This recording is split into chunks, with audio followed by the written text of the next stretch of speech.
So on our first date, we went to, not to eat. That's just what I had planned. But at the end of it, I pretty much didn't want the night to be over.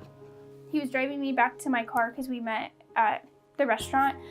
He instead of dropping me off in my car, he just kept driving. He's like, Told her like, hey, you want to come with me? I'm going to show you something, right? So I took her to Mount Rubidoux.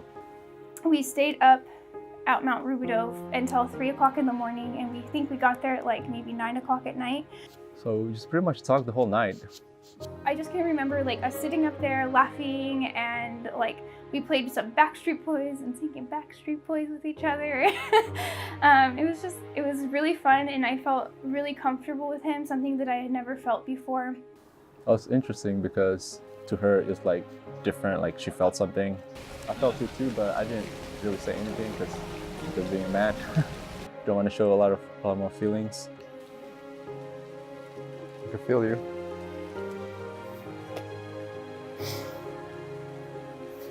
Oh my gosh. So we went down and got to my car, and I was the only car there, and I found a ticket. Our first date, we got a parking ticket. It was great. And then at the end of the night, when we said goodbye, I felt like I could have told him I love you, and it was just I don't know, in that day I just knew that he was going to be somebody in my life, and I just didn't know how much of a somebody until he asked me to marry him.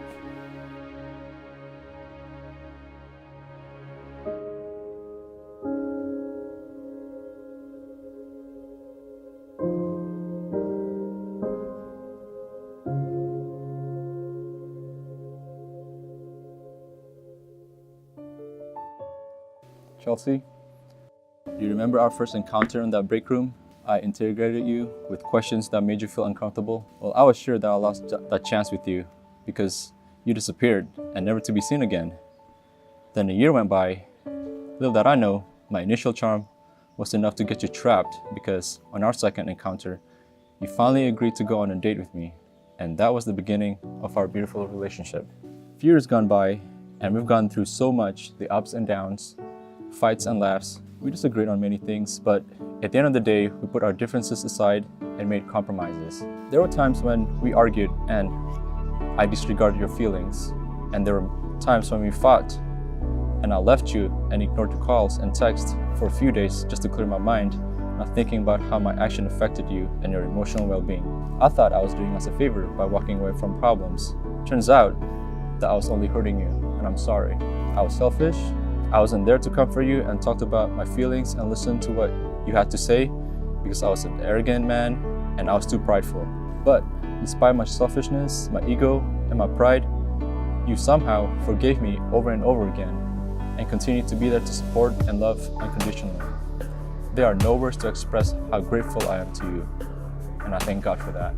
Chelsea, you are the most generous and unselfish person I've ever known because you always want to share your plate of food when we go out and eat, even though I never wanted to share mine. You're a loving person because you always tell me that you love me, even though I never say it back, and the only response you get is, I do too. So I thank God for answering my prayer to have you in my life for the last 5 years and many more years to come. And as I fall in love more and more with you every day, I feel so fortunate that you have chosen me as the love of your life, and I cannot wait to grow and share with you God's plan for our lives together.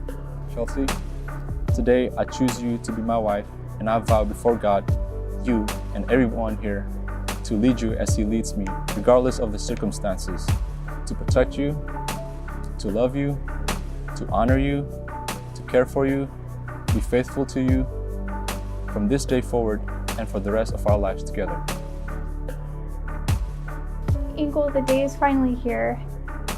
It seems like yesterday, but also a lifetime ago, that we were talking, laughing, and singing to Backstreet Boys until 3 a.m. It was only our first date together. It sounds crazy, but I could have told you that night that I love you because I knew you'd be someone special in my life. You showed up in my life at just the right time. It was like God knew who I would need after your devastating heartbreak and loss. You have been a rock. You have been the rock in my life, always finding new ways to make me laugh, to show me your love and to surprise me. You have been my biggest support and someone I can count on when I need a shoulder to lean on, a shirt to wipe my tears on, and someone to share my heartbreaks and victories with. It's hard for me to put into words all the ways that you've changed my life and grown my heart. It is because of you that I've grown to know God and love Him. It is because of you that I've grown to be more patient, even though I still struggle with it. It's because of you that I'm able to be myself, the good, the bad, and the ugly. It's because of you that I was able to let go of planning every detail, stop stressing about the unimportant things most of the time, and just live in the present moment. You make me want to be better, to grow myself, and to love with my whole heart. Thank you for being someone who is funny, loving, patient, and supportive. I promise to love you without condition, to honor you each and every day, to laugh with you when you're happy, to support you when you're sad, to remind you when you're being a be-don't, to guide you when you ask for direction, to challenge you to be a better person, and allow you to do the same for me, to be your biggest fan and your ever-present audience. I promise to put God first in our relationship and to continue walking my life in His name with you by my side forever. I love you for always, sweetheart.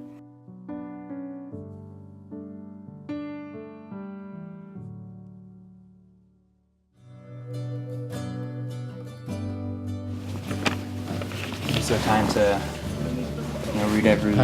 Okay. I didn't see this coming.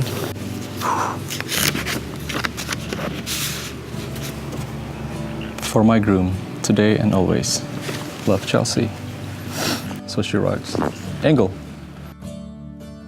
Our wedding day is here. Finally. I cannot imagine living my life without you by my side. You've always been such a rock and so patient with me. We have been through so much together over this last 5 years, and I know that you will forever be my biggest support and my #1 cheerleader. I thank you for bringing so much love, compassion, and heart into my life.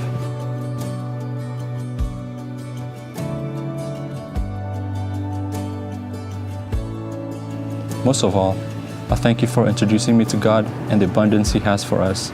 I cannot wait to see what our future has for us, as I'm most excited for the big milestones.